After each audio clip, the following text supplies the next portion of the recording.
రాజ్యాంగబద్ధంగా సామాన్యుల నిరసనలకు కాకినాడ కలెక్టర్ వద్దకు ధర్మస్థలి మార్చాలని వామపక్ష నాయకులు మధు ఆకుల వెంకటరమణ, దూసర్లపూడి రమణరాజు డిమాండ్ చేశారు. ఇక కాకినాడ కలెక్టర్ వద్ద ధర్నాలు చేసుకునే విధంగా అధికారులు చర్యలు తీసుకోవాలని, లేని పక్షంలో ఉద్యమాన్ని తీవ్ర రూపం చేస్తామని అన్నారు. ఇక శనివారం కాకినాడ ధర్నా చౌక్ వద్ద నిరాహార దీక్షను రమణరాజు చేపట్టారు. ఈ దీక్షకు వివిధ రాజకీయ పార్టీలు మద్దతు ఇచ్చారు.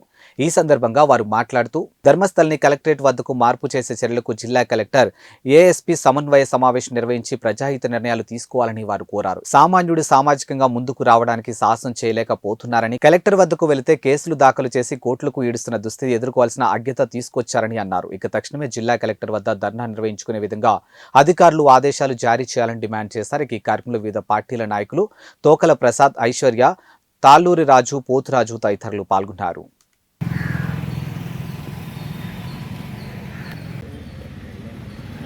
ప్రజాస్వామ్యంలో ప్రజలు తమ యొక్క అవస్థలు చెప్పుకోవడానికి ప్రభుత్వం దగ్గరికి వెళ్ళాలంటే జిల్లా కలెక్టరేట్ దగ్గరికి వెళ్ళి చెప్పుకుంటారు. అటువంటి పరిస్థితిని 2 సంవత్సరాల కాలంగా కాకినాడ జిల్లా కలెక్టరేట్ వద్ద లేకుండా చేసి ఈ ధర్నా చౌక్ పేరిట ఈ ఉప్పుటేరు దగ్గరికి మార్చారు. ఉప్పుటేరు దగ్గర మున్సిపల్ పార్కు, వెనకాల నీటిపారుదల శాఖ, పక్కన మహావీర్ విగ్రహం, బయట రోడ్డు. అసలు ధర్నా స్థలికి స్థలం అనేది కేటాయించలేదు. సీసీ కెమెరాలు లేవు, పోలీస్ అవుట్ పోస్ట్ లేదు, కలెక్టరేట్ సబార్డినేట్ ఇక్కడ ఉద్యోగి ఏర్పాటు అనేటువంటిది ఇక్కడ లేదు. ఏ రకమైనటువంటి ఏర్పాటు లేకుండా ప్రజలు గొంతెత్తి ప్రశ్నించే అవకాశం లేకుండా చేయడం కోసం ఒక నిర్వీర్యపరిచేటువంటి విధానంలో జరుగుతున్నటువంటి నియంతృత్వం ఇది మంచి పద్ధతి కాదని అన్ని రాజకీయ పార్టీలు కూడా కలిసి జిల్లా ఎస్పీ గారి దృష్టికి తీసుకెళ్లి 5 సార్లు సమావేశం అవ్వడం జరిగింది. ఎస్పీ గారు కూడా పూర్తిగా అంగీకరించారు. అయితే కలెక్టర్ గారితో సమావేశమై నిర్ణయాలు తీసుకుంటామని చెప్పారు. అయితే జిల్లా కలెక్టర్ గారు ఎస్పీ గారితో సమావేశమయ్యి తన నిర్ణయాలు తీసుకునేటువంటి విషయంలో జాప్యం చేయడం వల్ల ఈ యొక్క ధర్నా చౌక్ అనేటువంటిది ప్రజలకు అవస్థగా మారింది. ఈ విషయమై నిరాహార దీక్ష చేస్తూ ప్రభుత్వం సామాన్య పౌరుడు కలెక్టరేట్ వద్ద ప్రశ్నించేటువంటి స్థలిని కేటాయించాలని చెప్పి డిమాండ్ చేస్తూ ఈ నిరాహార దీక్ష 2వ రోజున కొనసాగించడం జరుగుతూ ఉంది. మీరు కాదంటే న్యాయస్థానానికి వెళ్ళి మీరు ఈ చట్ట వ్యతిరేకంగా చేస్తున్నటువంటి కార్యకలాపాల గురించి కోర్టులోనే దీని మీద ఆర్గ్యుమెంట్ చేసేటువంటి ఉద్దేశంతో ఈ దీక్ష కొనసాగుతూ ఉంది. అంతవరకు వెళ్ళేటువంటి అవకాశం లేకుండా మీరు ఈ ధర్నా చౌక్ని కలెక్టరేట్ వద్ద ఏర్పాటు చేసేటువంటి చర్యలకి నియమ నిబంధనలకు అవసరమైనటువంటి ఏవైతే ఉంటాయో ఆ అభిప్రాయాలు, సలహాలు, సూచనలు అన్ని రాజకీయ పార్టీల వారి నుండి తీసుకుని సముచితమైనటువంటి నిర్ణయం తీసుకుంటారని చెప్పి మేమందరం కూడా కోరుతున్నాం. 26 జిల్లాలకు అంటే 25 జిల్లాలకు ఒక రాజ్యాంగం, మా కాకినాడ జిల్లా ఒక రాజ్యాంగం. ఎందుకని ఇలాగా 26 జిల్లాలంటే 25 జిల్లాలో ఆ కలెక్టరేట్ ధర్నాలు చేస్తున్నారు, ఆందోళన చేస్తున్నారు, అవసరమైతే కలెక్టర్ గేట్ ఎక్కుతున్నారు. అయినా సరే మళ్ళీ సోమవారం కానీ ఎప్పటికైనా ధర్నా చేసుకోవచ్చు. అసలు ధర్నా అనేది ఒక రాజ్యాంగం కల్పించిన హక్కు. అది ఈ జగన్మోహన్ రెడ్డికి రాజ్యాంగం మీద గౌరవం ఉందని తలచొద్దాం.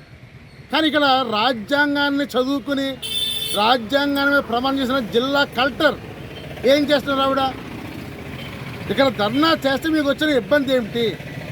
ఇది సూటిగా మేము ఒక భారతదేశ సిపిఐగా మేము అడుగుతున్నాం. ఒకటే క్వశ్చన్ అడుగుతున్నాం. 20 జిల్లాలు ఒక రూటుకి మీకు రేటా? అందుకని తప్పనిసరిగా రమణ్ రాజు గారు చేస్తున్న దీక్షకు సిపిఐ మద్దతు ఇస్తూనే 2 రోజులు అంటే ఆయన ఇప్పటికే నీరసంగా ఉన్నారు. రేపు సోమవారం స్పందన. రేపటికల్లా మీరు జీవో ఆర్డర్ ఇవ్వకపోతే మాత్రం ఖచ్చితంగా అన్ని రాజకీయ అన్ని పార్టీ కలుపుకొని అవసరమైతే కాకినాడ జిల్లాలో బంద్ కూడా చేసి మా రాజకీయ పార్టీ సత్తా ఏడు చూపిస్తామని వచ్చే ఎన్నికల్లో ఈ కాకినాడలో ఉన్న ఎంపీ, ఎమ్మెల్యే గారు, మంత్రులు వెంటనే స్పందించి ఈ ధర్నా చౌక్ని రద్దు చేసి అక్కడ ధర్నా ఉండేలా చేయమని కోరుతున్నాం. లేని పక్షంలో ప్రజా ఉద్యమానికి మీరందరూ ఇంటికి వెళ్తారని తెలియజేస్తున్నాం.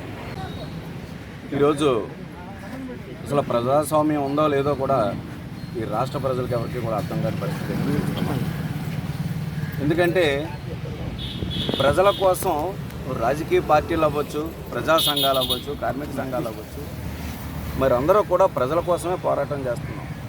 ఎందుకంటే ఎవరు సొంత ప్రయోజనాల కోసం చేసేది కాదు.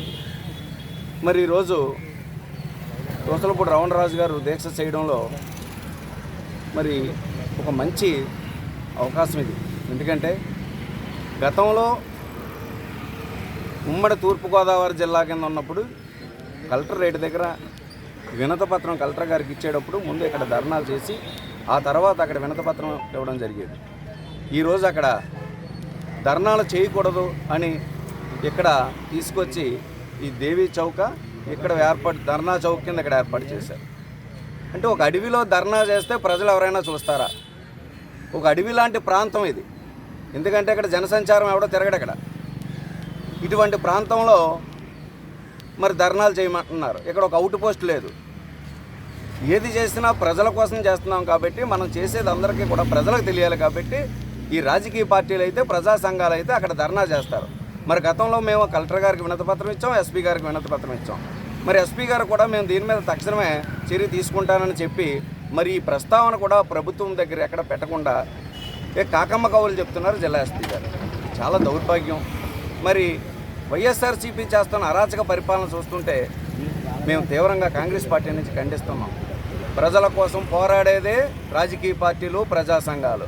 ఎవరు సొంత స్వభావం కోసం కూడా ఎవరు కూడా మరి ధర్నాలాట చేయరు. ఈరోజు దోసలపూడి రమణరాజు గారు చేస్తున్న ఈ దీక్షకు కాంగ్రెస్ పార్టీ పూర్తిగా మద్దతిస్తూ తక్షణమే మరి కలెక్టర్ ఆఫీస్ దగ్గర ధర్నా ఏర్పాటు చేసే విధంగా జిల్లా కలెక్టర్ గారైతే జిల్లా ఎస్పీ గారైతే చర్య తీసుకోవాలి. లేని పక్షంలో మరి సోమవారం నాడు మరి కలెక్టర్ ఆఫీస్లోని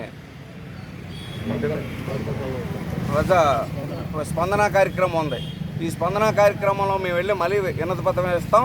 లేని పక్షంలో రాజకీయ పార్టీలు, ప్రజా సంఘాలు అందరూ కలిపి కలెక్టర్ ఆఫీస్ దగ్గర ధర్నా చేస్తామని ఈ సందర్భంగా తెలియజేసుకుంటూ సెలవు తీసుకుంటాం.